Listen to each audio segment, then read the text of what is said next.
जय श्री राम आदरणीय मित्रों। कैसे हैं आप? मैं लक्ष्मीपुत्र डॉक्टर कुमार गणेश, जयपुर बीकानेर से प्रणाम। हाजिर हूँ आपके सामने इस वीडियो में एक नया किस्सा लेकर, और जाहिर बात है कि हर वीडियो में एक नया किस्सा ही आपके सामने लेकर आता हूँ। आगे बढ़ने से पहले ही निवेदन कर दूं कि अगर ये किस्से आपको पसंद आते हैं तो इन वीडियो को लाइक कीजिए और इस चैनल को सब्सक्राइब कीजिए, आशीर्वाद दीजिए अपना, ताकि हमारा हौसला बढ़े। मित्रों, शोले फिल्म याद है? कौन सी? पुरानी वाली नहीं। हाँ, आप में से अधिकतर को नहीं पता कि शोले फिल्म 2 बार बनी। अधिकतर को नहीं पता होगा।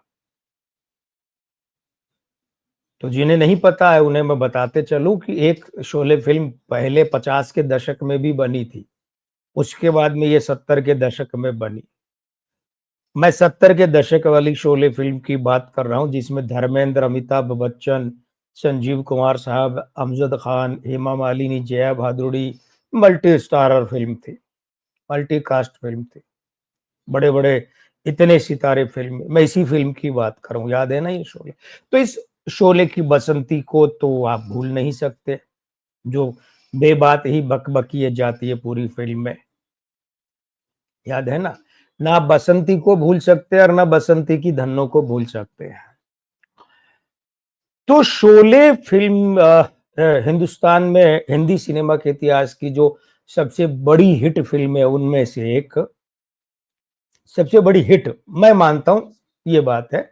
लेकिन मैं ये नहीं मानता कि सबसे बड़ी फिल्मों में से, क्योंकि ये फिल्म पूरी तरह से नकल की हुई फिल्म थी। हिंदी फिल्मों के हिसाब से अगर देखें तो जीपी सिप्पी के प्रोडक्शन में ही नरेंद्र बेदी के निर्देशन में एक फिल्म बनी थी खोटे सिक्के, उसे कॉपी किया गया है और बहुत कुछ कॉपी किया गया। वो किया गया राज खोसला की फिल्म मेरा गांव मेरा देश को। इसके अलावा और विदेशी कई फिल्मों को कॉपी किया गया। तो रचनात्मक दृष्टिकोण से बड़ी फिल्म नहीं थी, लेकिन बड़ी हिट फिल्म जरूर थी। तो शोले फिल्म जो है, अब देखिए हुआ क्या कि 1975 में ये फिल्म आई, और 75 में फिल्म आई तो रमेश सिप्पी इस फिल्म के निर्देशक थे, जीपी सिप्पी साहब के बेटे। तो रमेश सिप्पी ने फिर अगली फिल्म बनाने की सोची, और वो भी मल्टी स्टारर। उस फिल्म के लिए उन्होंने सुनील दत्त साहब को साइन किया, अमिताभ बच्चन को किया, शशि कपूर को किया। और हुआ क्या कि इस तरीके से वो जमाते गए कलाकार, और खलनायक के लिए जैसे उन्होंने शोले फिल्म में अमजद खान को इंट्रोड्यूस किया एक खास तरह के खलनायक के रूप में। हालांकि रमेश सिप्पी बहुत सीमित प्रतिभा वाले निर्देशक रहे हैं, तो उन्होंने एक फिल्म बनाने की सोची और उसमें कुलभूषण खरबंदा को विलेन के रूप में लिया, जिससे कहीं न कहीं बाद में मिस्टर इंडिया का मोगेम्बो प्रभावित रहा है, कहीं न कहीं रहा है।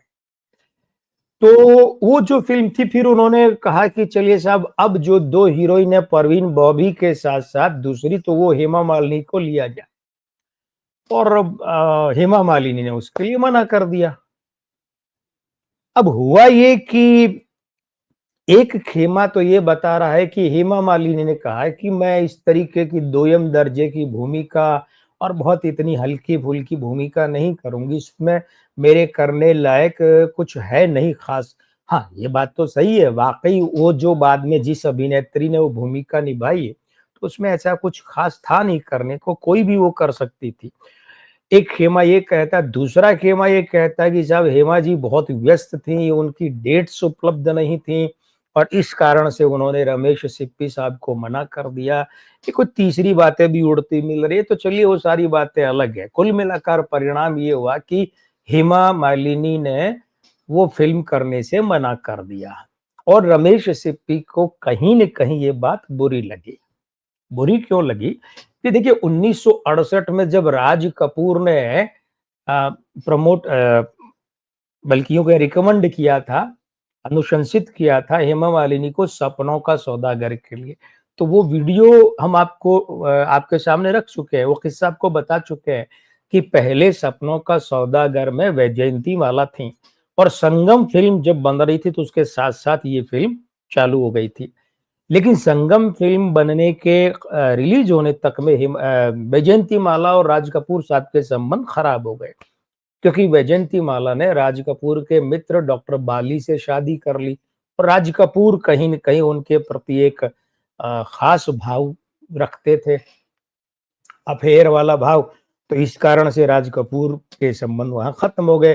तो वैजयंती माला को सपनों का सौदागर से निकाल दिया गया और वैजयंती माला का जवाब खोजने के लिए हेमा मालिनी को लाया गया। वो answer to Vaijayanti Mala video हमने डाला और ये और बात है कि वैजयंती माला खुद जो है वो नया दौर में आंसर टू मधुबाला थी, क्योंकि नया दौर में पहले मधुबाला थी, फिर जब कोर्ट केस वगैरह हुए और मधुबाला उस फिल्म में नहीं रही तो उन्हें जवाब देने के लिए वैजयंती माला को लाया गया। ये एक और बात है।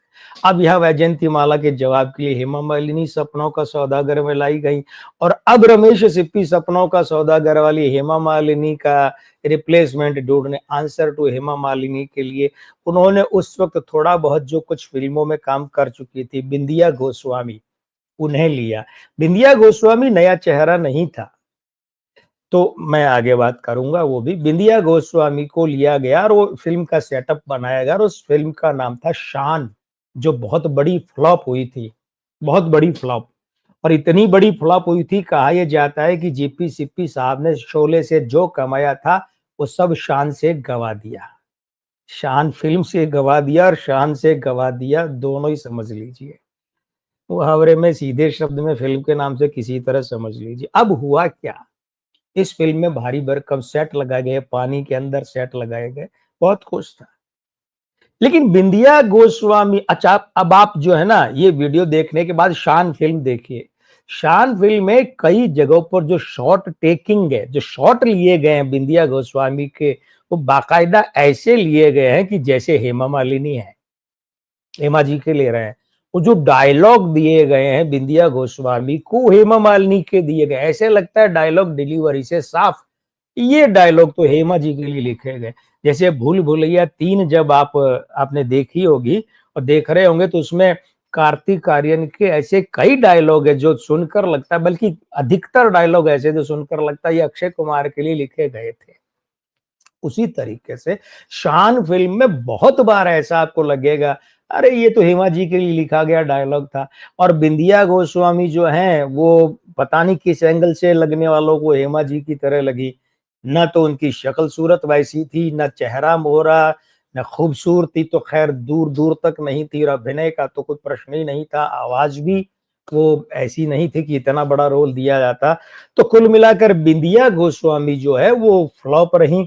फिल्म तो सुपर फ्लॉप थी शान, लेकिन बिंदिया गोस्वामी जो है आंसर टू हेमा मालिनी, तो ये आंसर गलत सिद्ध हुआ।